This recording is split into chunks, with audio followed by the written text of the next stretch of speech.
Hello everyone नमस्कार जय जगन्नाथ। आज ब्लॉग किसी करनी सका आसीगला 10:30 हो एवं जस्ट टी गाधा फदा करके आसूँ। सका एक्चुअली कौन कि 8टा बेलू भात बसई 7टा बेलू बसई भात बसई कौन गोटे घर कम करी भातटा पूरा पोड़गला। स्टील टारे बसई इंडक्शन बसई पोड़गला जो मन भल लगे फ्राएड राइस टी करदेली।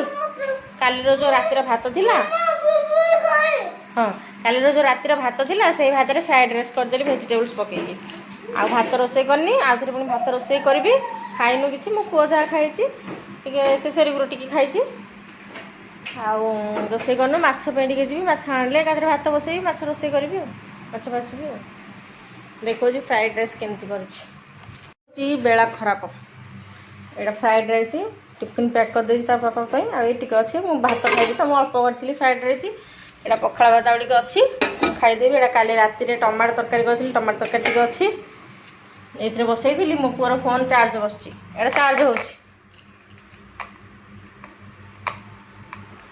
कौन कि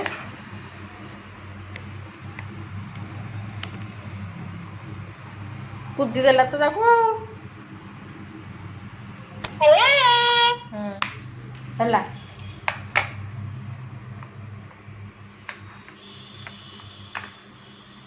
कौन कुदीदेला तार कौन हो ये देखु अधिक बासन पड़ी माजी भात पोड़ी जाता एमती डेक्चीटा ये मो सीमांस गाधे पाधे रेडी कर देची कौन खाईदे ठाकुर पूजा टी करी जाऊँगी करनी ठाकुर पूजा करी कौन खाईदे जीव माछ आने को मार्केट को जीव दुकान को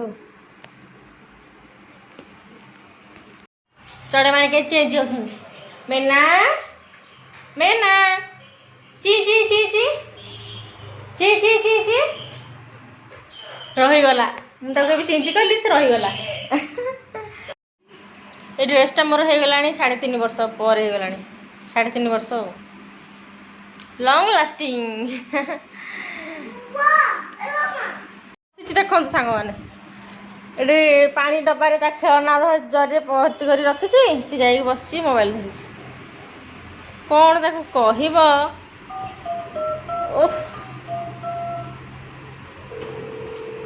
फोन क्या गोटे कर फोन कर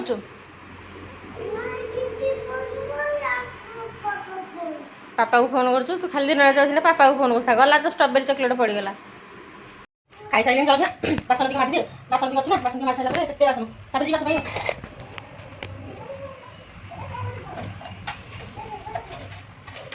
ए माछ धरि आसी आखिला पर कोई माछ धोइली ना बासन पड़छो काई खाई दे टिफिन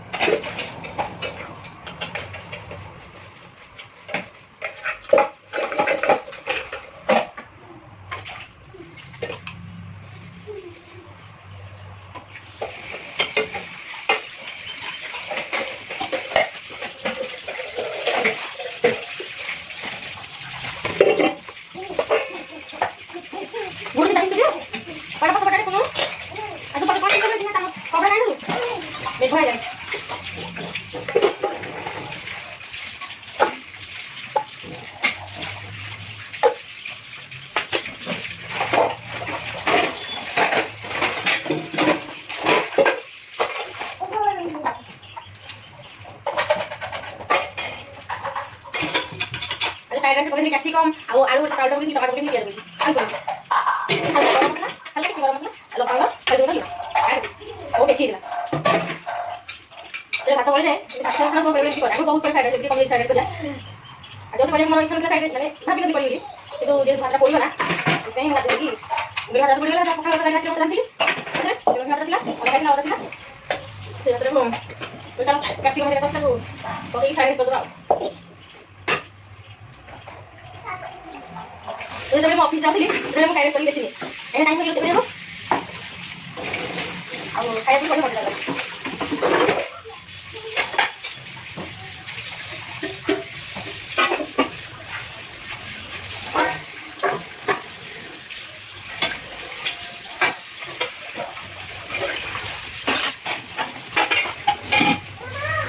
ଯାଉ ସାଙ୍ଗମାନେ ଆମେ ମାଛ ଆଣିବା ପାଇଁ ଆସିକି ହେଇଗଲାଣି 11ଟା କେତେଟା ହେଲାଣି 11ଟା 11:30 ହେବ ଆସିକି ଏଇନୁ ଆସିଲା ବେଳକୁ 12ଟା ହେଇଯିବ। Bye bye. ଆସିଲେ ଦେଖଉଛି କି ମାଛ ଆଣିଲି ଅଛି କି ନାହିଁ ଦେଖ।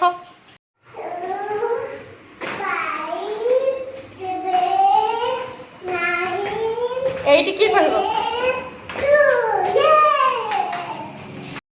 କେତେ ସୁନ୍ଦର ଟେବୁଲ ଗୋଲାପ ଫୁଲ ହେଇଛି। ବର୍ଷା ପାଣି ପଡ଼ିକି ଗଛ ଗୁଡ଼ା ଭଲ ସୁସ୍ଥ ସବଳ କଅଁଳିଛି। ତଳ ଗୁଡ଼ା ଓଳାଓଳି କରିନି, ଓଳାଓଳି କରିବା ଘାସ ଗୁଡ଼ା ଆଉଥରେ ପଡ଼ିଗଲାଣି। ସେଟା ଓଳେଇଥିଲି ବାସନ ମାଜିଲି ଯେହେତୁ ପଇଲା ଆହୁରି ଗଛ ଗଛ ଉପାଡ଼ିଆ। ଉପରଓଳି ତ ଏବେ ବର୍ଷା ହେଉଥିଲା କାଲି ଭାବୁଥିଲି କରି ଥାଉ ଥାଉ ଥାଉ ଥାଉ ଲିମ୍ବ ଗଛ ଏଇଟା ଲିମ୍ବ ପତ୍ର ଖାଇବା ଥାଉ ଥାଉ ଏଇଟା ଲିମ୍ବ ପତ୍ର ଖାଇବା। ତୁ କ'ଣ ଛିଣ୍ଡେଇ ଦେଲୁ ଦେଖିଲୁ ଭାଙ୍ଗିଦେଲୁ 3ଟା 4ଟା ପତ୍ର। ହଁ ଏଇ ଲିମ୍ବ ଗଛରୁ ପତ୍ର ନେଇକି ଖାଇଥାନ୍ତି ପିଲା ଭାଙ୍ଗିଦେଲାଣି ସବୁ। ଥାଉ ଲିମ୍ବ ଶାଗ କରିବା ଗୋଟେ ଦିନ। ଚାଲ ଦୋକାନ ଯିବା। ବେଲଗଛଟା କେତେ ସୁନ୍ଦର ଦେଖାଯାଉଛି। ଥାଉ ବାଡ଼ା ନା ତୁ ତ ସବୁ ତ ବାଡ଼େଇକି ଭାଙ୍ଗିଦେବୁ।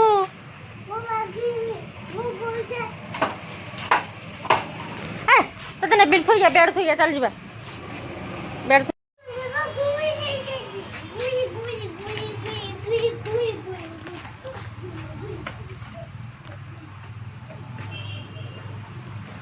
ଆସେ ଆସେ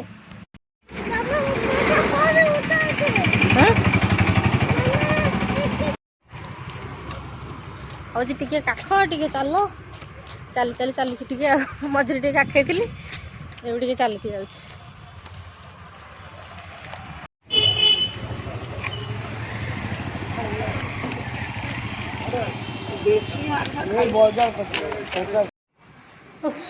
ଏବେ ଆସିଲୁ ଚିଙ୍ଗୁଡ଼ି ମାଛ ନାହିଁ ଆଣିଲୁ ରୋହି ମାଛ ଆଉ ଭାକୁର ମାଛ। ରୋହି ଗୋଟେ ଛୋଟିଆଟେ ଆଣିଛି।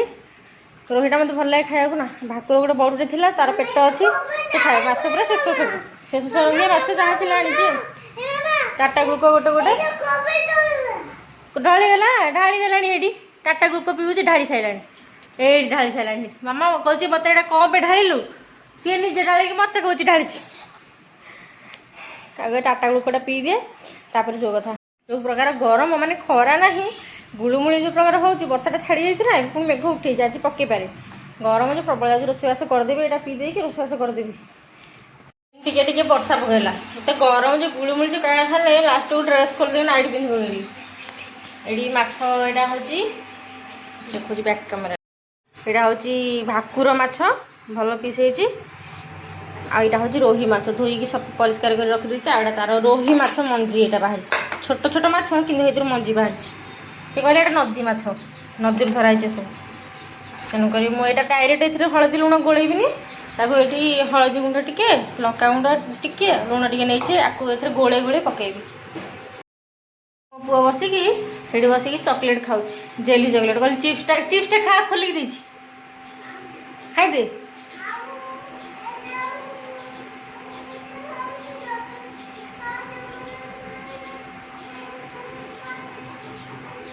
କ'ଣ କହୁଛୁ ତୁ? ଗ୍ୟାସ୍ ସାଙ୍ଗମାନେ ସରିଯିବ କି କ'ଣ ବୋଧେ ଦୁକୁ ଦୁକୁ ହେଲାଣି କ'ଣ ତ। ମାଛ ଏତିକ କେମିତି ଭାଜିବି ଲାଇନ୍ ପଳେଇବ ଯଦି ଭାରି ହଇରାଣ କଥା।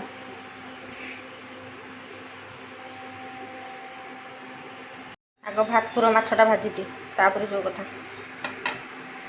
ଏଠି ଗୋଳେଇ